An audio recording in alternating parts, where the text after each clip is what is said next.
Hello everybody, welcome to Red Tool House. On today's video, I want to talk about 5 passive income options that'll help fund your homestead. So come along.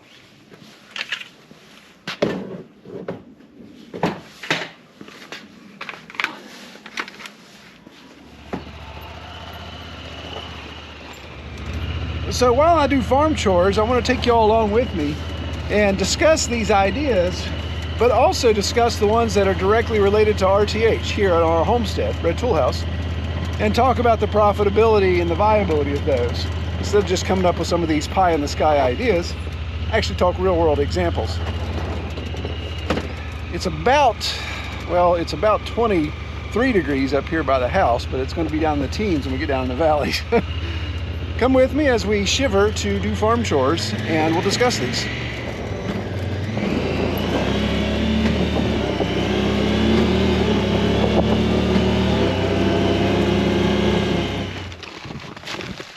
So this video is actually a video in response to a video we did several weeks ago where we talked about the biggest money mistakes that modern homesteaders run into.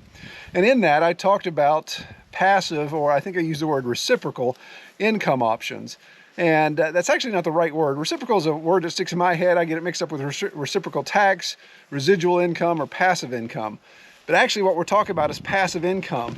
Income that you can make with very little effort on the front end, or income that, while you're sleeping is kind of what sticks in my head. It's how I've always remembered it is, while you're sleeping, how can your homestead, how come some sort of business entity make money while you're sleeping or while you're doing other things? So that's what we're going to talk about. I'd stay in the barn too if I were you. Too cold. Oh, that wind's got to bite it. All right, I think when people think of passive income, they maybe initially think of, oh, it's the fat cats that have all these investments that are working Wall Street. So they're getting interest off of that kind of money, and it takes money to make money in that situation. Now, granted, that can be the default for passive income, but there's a lot more to it.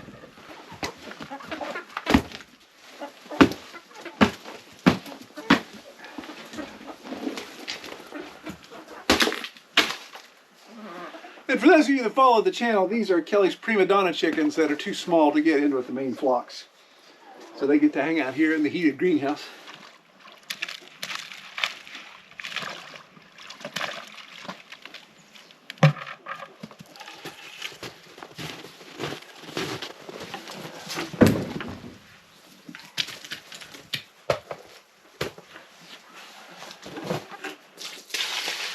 Okay, so before your eyes completely glaze over or you're tempted to click on that crazy cat video right below me here and move on, let's jump into some actual ideas, and then at the end of those we'll talk about how we apply some of those on Red Tool House.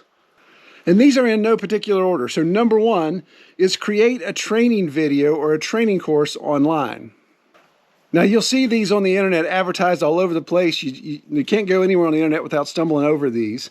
And it can be everything from a course on how to strategically invest in the stock market to how to make the perfect loaf of bread. The individual interested in that course simply pays money to take the course. It's online, downloadable content, it's videos, it's PowerPoint presentations, it's whatever. However that's formatted, the person pays to play, basically. So if you've never done one of these before, where do you start? Well, you pick something that you're proficient in. If you're a great baker, okay, maybe something about baking. If you're an investor, maybe something about investing. If you know how to breed hogs artificially, maybe there's a video for you. There are tons and tons of resources online. If you just Google how to create an online training course, you'll see tons and tons of options there. YouTube channels that you can watch. It's ironic that there's actual courses that you can take on how to create online courses. And those can be quite lucrative.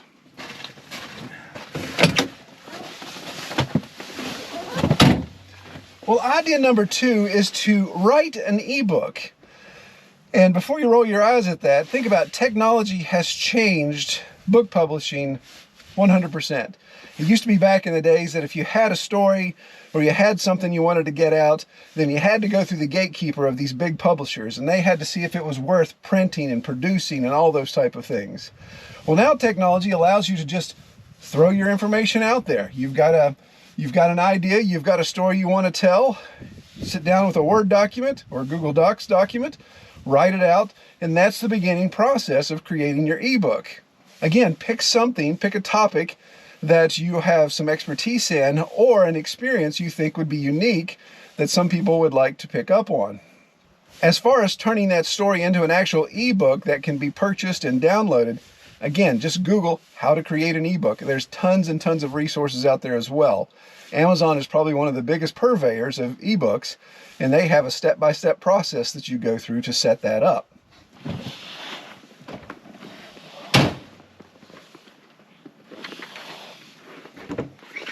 Well, idea number 3 would be to sell photography or video clips. Now you may think, what in the world are you talking about? Well, from a marketing perspective, my marketing company, we buy stock photography or video clips on average probably once a week. And we go to these big clearinghouses that have all of these artists' photos, their video clips, everything from a stage shot of 2 business people standing in a lobby to beautiful snow scenery or something. If you're proficient with a camera, you're a good photographer or have the equipment to do good video footage, look at some of these sources. You can sell one image multiple times over and get a small royalty from that every time you sell it, or the video clip. Just imagine with digital technology just how many photos or how many video clips you can produce, and maybe some of those sell.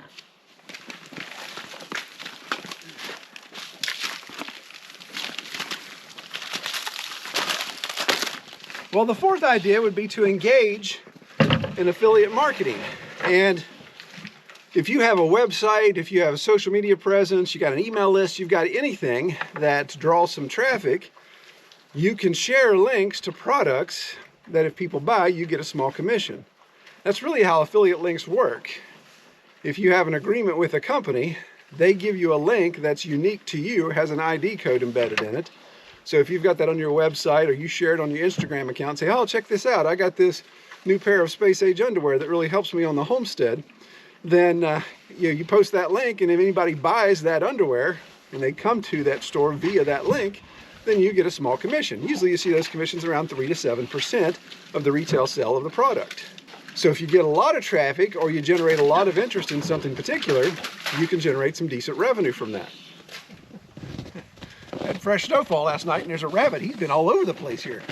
So the 5th idea, and the one that's most dear to us at Red Tool House, is create a YouTube channel. It's just amazing the traction that YouTube gets now. So many people watch YouTube, and there's just so much content uploaded. It's like, there's so many hundreds of hours uploaded every minute to YouTube of video content. There's no way anybody in the world could ever watch all of the content on YouTube.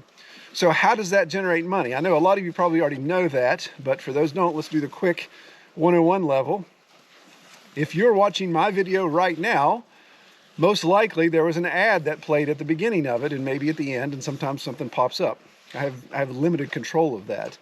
So based upon the parameters of that ad, whether it's watched, whether it's clicked on, whether it just shows up, there's a small percentage of revenue from that ad sales that goes to YouTube or to Google. Google shares some of that with the creator, the person who created the content. So the more views a video gets, the more ads are shown, the more that percentage gets sent to the creator. And it really is amazing when you look at the scalability of some of these huge channels, just how many views we're talking about and how much ad revenue can be realized. So these passive income ideas, these 5 of them are just super easy, right? They're just a slam dunk. Anybody can do them. Well, no, that's not true. In fact, passive income unfortunately gets mistaken for kind of a get-rich-quick scheme or a quick way to generate money and not have to work. There's really no such thing as that. These ideas are going to require a lot of heavy lifting on the front end. They're going to require a lot of work, a lot of input, a lot of knowledge, some equipment, revenue obviously to get it started. And it's also going to take a lot of patience because these things don't just manifest themselves overnight.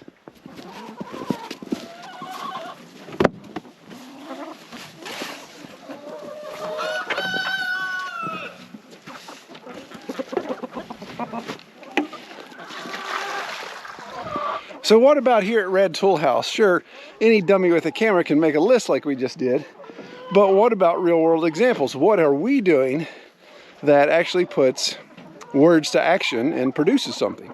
Well, let's get into that. So what about that online course? How's it going at Red Tool House? Well, to be honest with you, it's on the list of things I've wanted to do. I just haven't made it there yet. It's a lot of work involved in it, and I just haven't been able to put it together.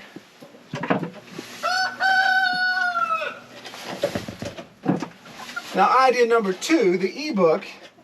Actually, believe it or not, I am about 90% done with my first ebook. But when I say done, I mean writing. I haven't turned it into anything yet anybody can purchase to see how that's going to work. And I've been working on that for over 2 years. Now, it's been an off and on thing, but still, it hasn't made it up the priority list. And in case you're wondering, the subject matter of that ebook is getting started with pigs on pasture or woodlot. That's what I was writing about because of 10 years of experience of doing that.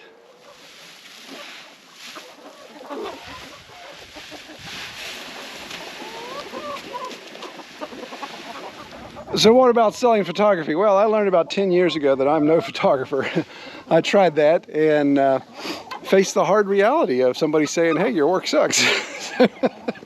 Is what it is. You live and learn, right? Now, when it comes to affiliate marketing, that's something that's actually has been working and producing for Red Tool House.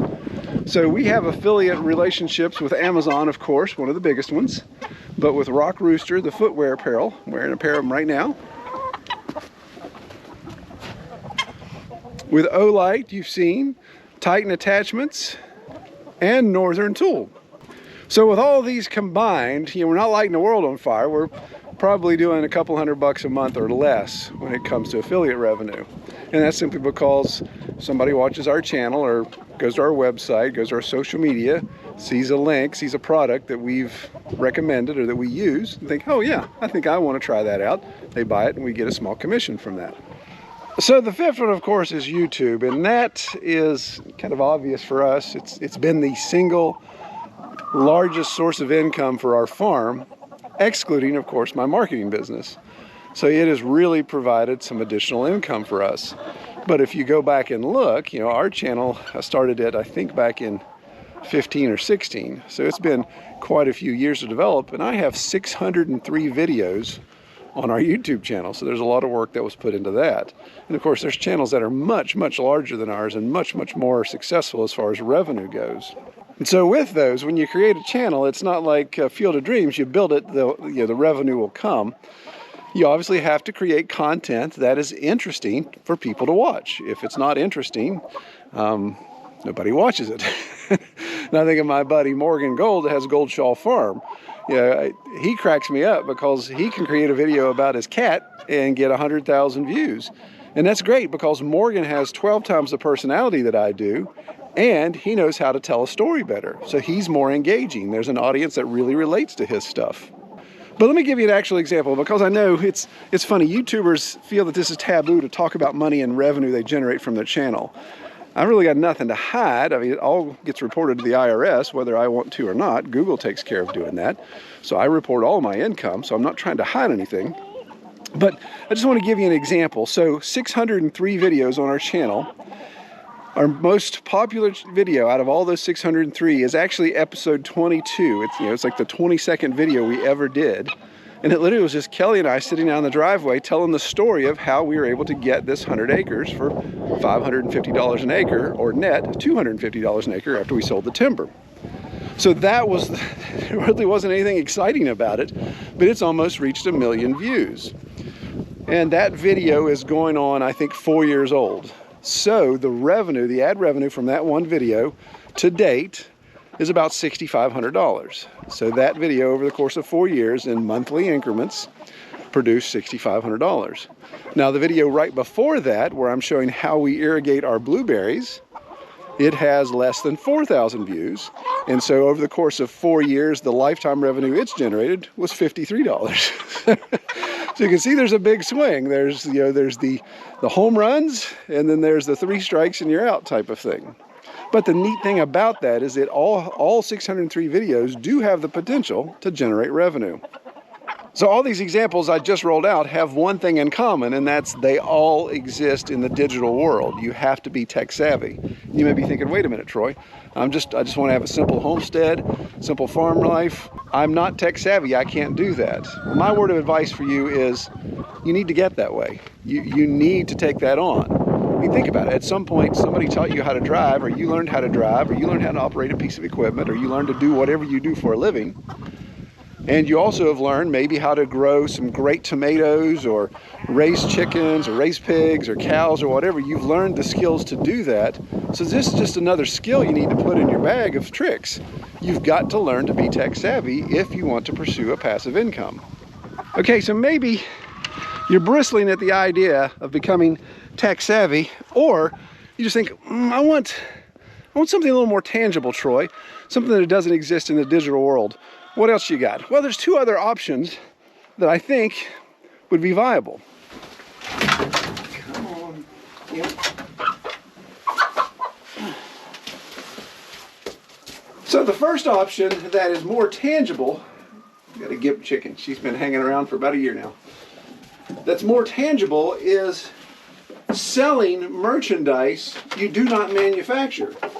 Again, if we're talking about a little farm business that you have, a little side business where you make leather goods or you sell chicken eggs, yeah, that's just a side business. That's a side hustle. That's not passive income.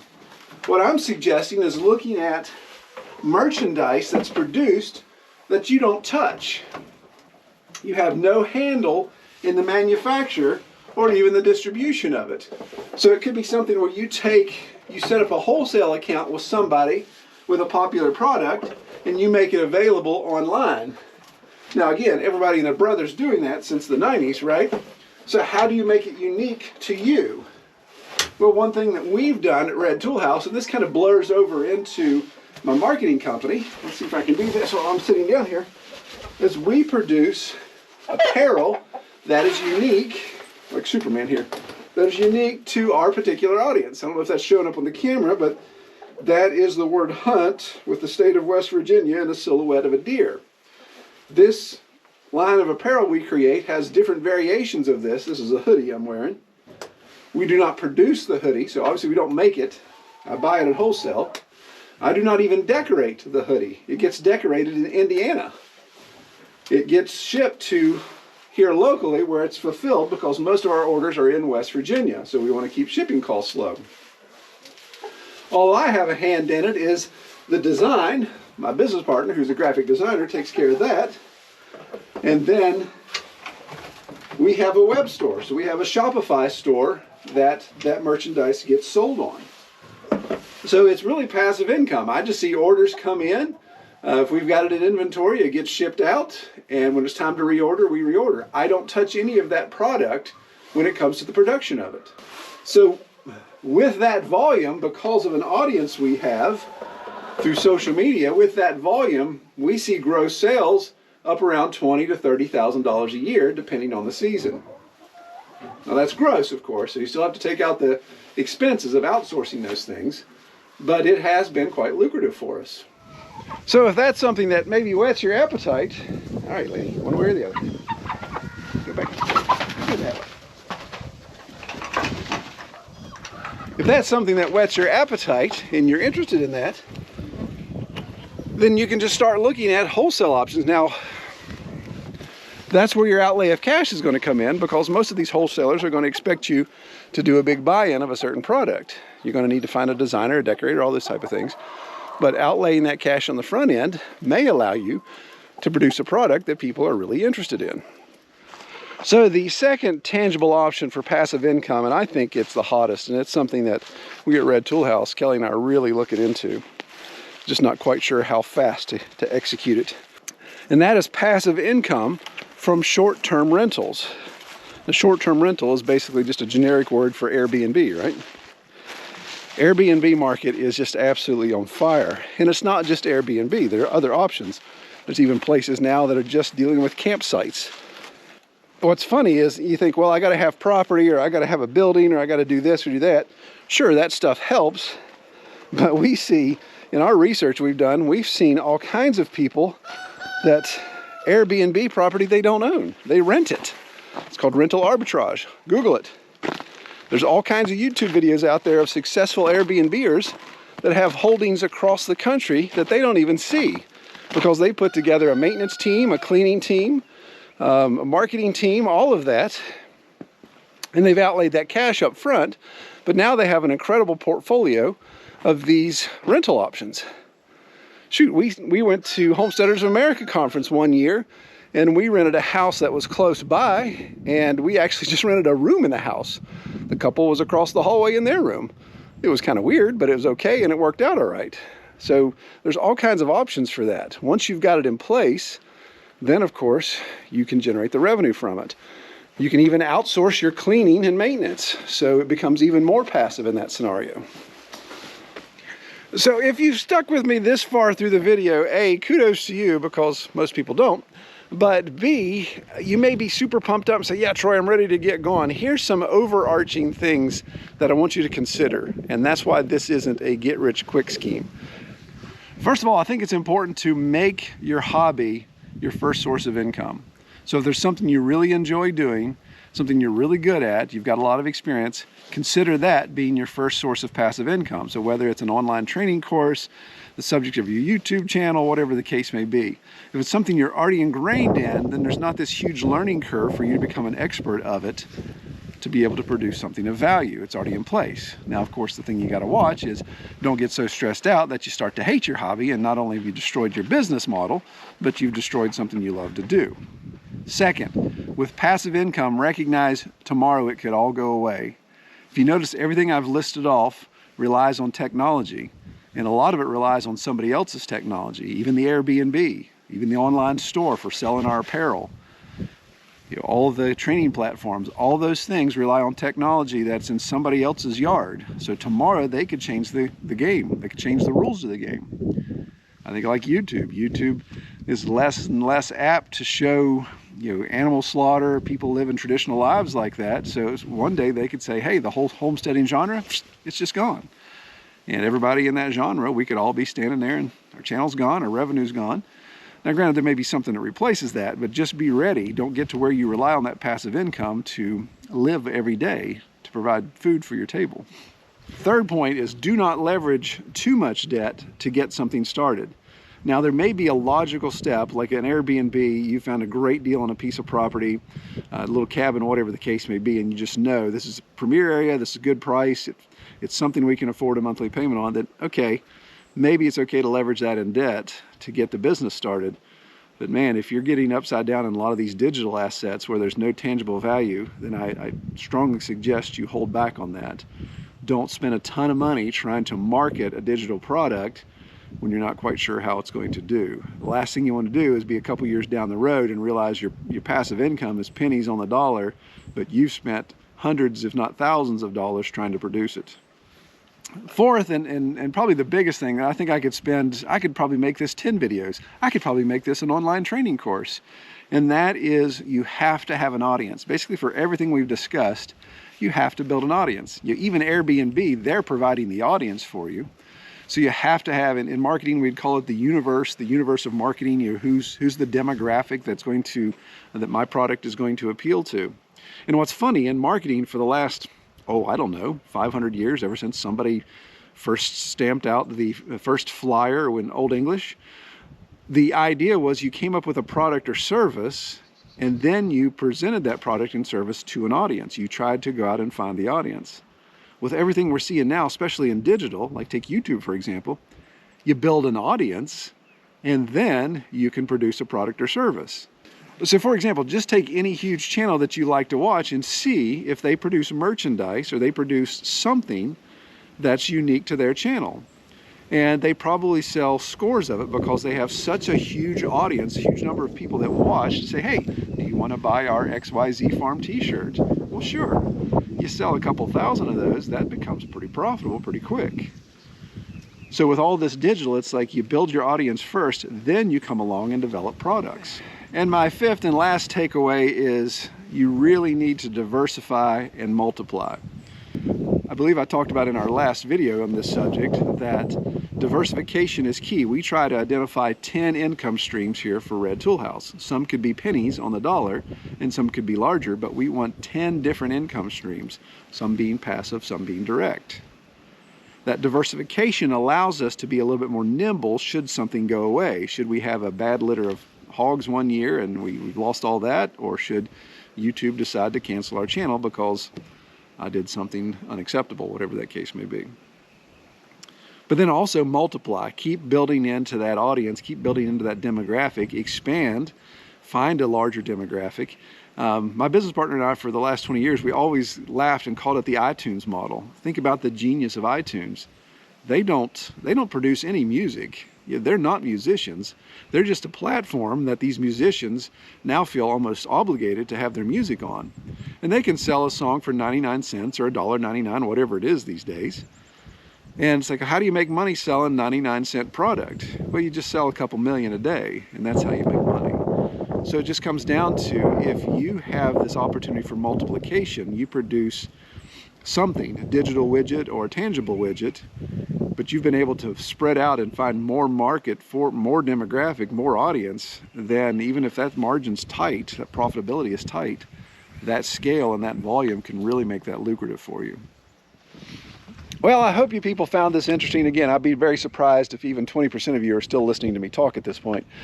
But it's something that's really dear to my heart. It really blends the two things together. I would like to do nothing more than hang out on the homestead, run the mill, build projects, raise farm animals while all my other things are making money for me so I can afford to do all these things. Because I break a lot of stuff on the homestead and it seems like I'm constantly replacing it. So that's what I would like to do, and I know a lot of you would like to be in that same situation. We all want some sort of financial stability. So my advice to you is, take what I've said with a grain of salt, but do your own research. Google the heck out of this stuff. And if you've got an idea, run with it.